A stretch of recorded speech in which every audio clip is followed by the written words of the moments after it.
Texas A&M at LSU, Saturday, 7:30 Eastern kickoff. It's a night game in Tiger Stadium. Now, some of these things are overrated and overstated, but LSU is 20-1 at night in Tiger Stadium under Brian Kelly. And shame on these people for talking about firing him.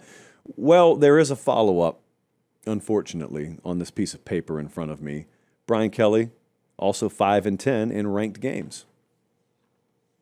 Not all of them were at night in Tiger Stadium, though. So this is the 5th straight game for A&M.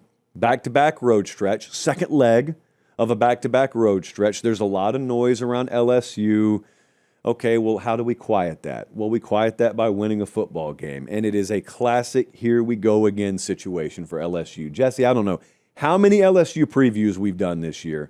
Every single one of them starts the same way. So I'm just trying to reinvent ways to talk about the same thing with LSU. So here's what I've landed on. Are we going to go sugar high LSU, or are we going to go sustainable LSU offensively? Because they haven't had a 100-yard rusher this season. So very notably, LSU has not been able to run the ball, and very notably it has tilted their offensive profile towards that of being a very pass-heavy team. The problem is their quarterback is far less than 100%. And so, you know, when they call plays, one of the things that has Joe Sloan under fire down there as the offensive coordinator is it almost looks like you're just calling plays for the sake of calling plays. There's no rhythmic nature to it. There's no design to it. I'm not stupid enough to think that they don't actually have a plan or there's not actually design behind it.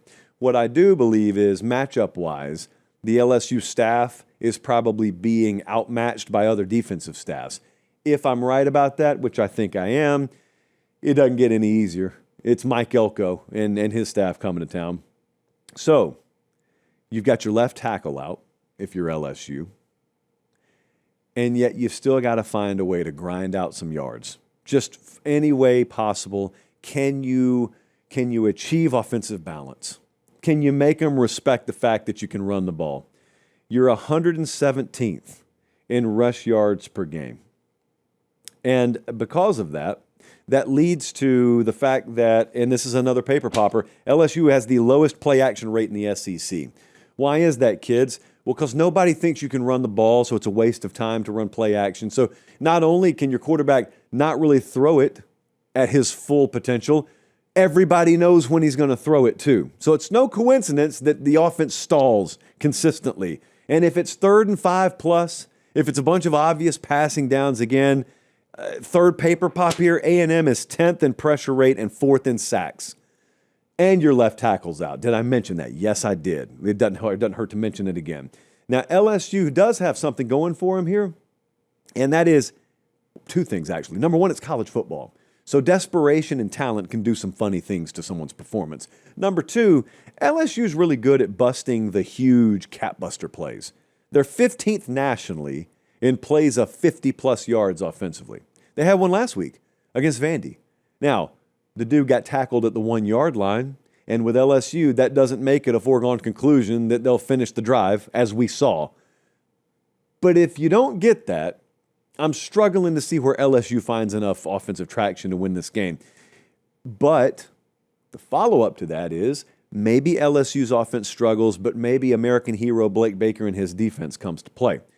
So, can A&M's offense scale at night in Death Valley against LSU's defense? By scale, I mean, for a long time on this show, we have believed good college football offenses can get totally shut down by good to great college football defenses. But the highest level college football offenses will score against anyone. They won't score 50 against anyone. But there is a certain threshold, the freeze point, if you will, past which water's going to freeze. It's just a matter of how long it takes to freeze, but it will freeze. Well, likewise, with offensive college football, past a certain point, the rules are such that you can't shut it down totally. Hey, really quick timeout. We'll get right back to the video. Do me one favor. Make sure you're subscribed. It helps us keep the show free. It helps us keep the lights on. It helps us keep doing college football year-round, and we appreciate it. All right, back to the video. Is Texas A&M one of those offenses? Because we've seen a couple of times this year where Auburn held them to 16. That they haven't consistently put up those big numbers against everyone.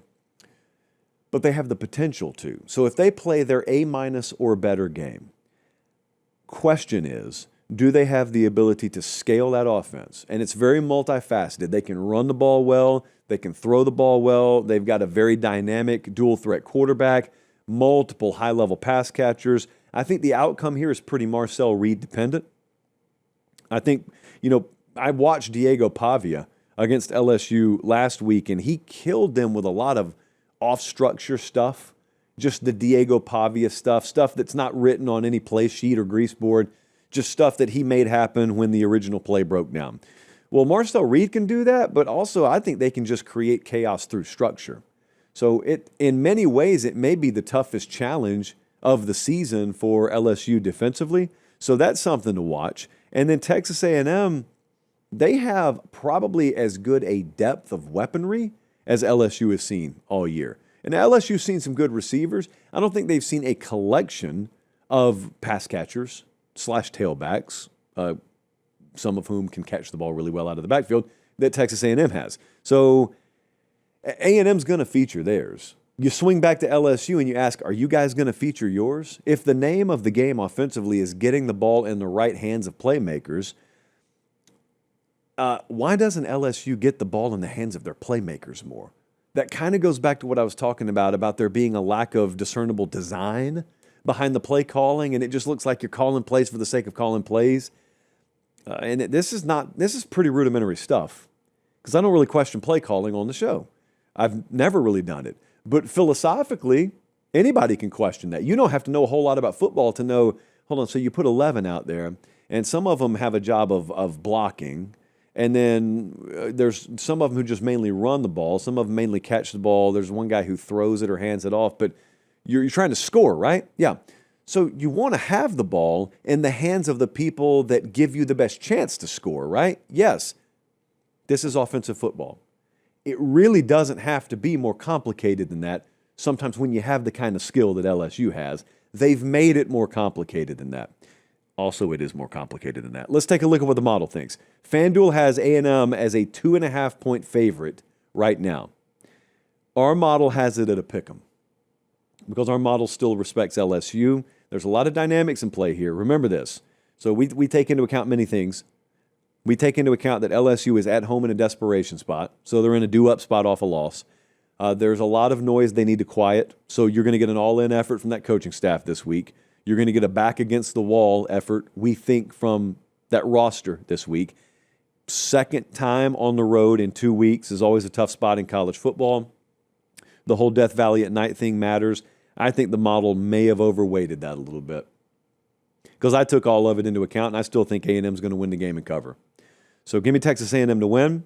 Give me Texas A&M to cover, and I keep sitting here saying I don't think anyone's going to go undefeated. I don't think any SEC team's going undefeated, and yet I keep picking A&M to win. So far they have. I keep picking them to win. Now, they do have some tough games after this, so maybe they'll lose at Missouri. I don't know. Are they ever going to play in College Station again? I'm going to take A&M to win. Close game, not a strong field there.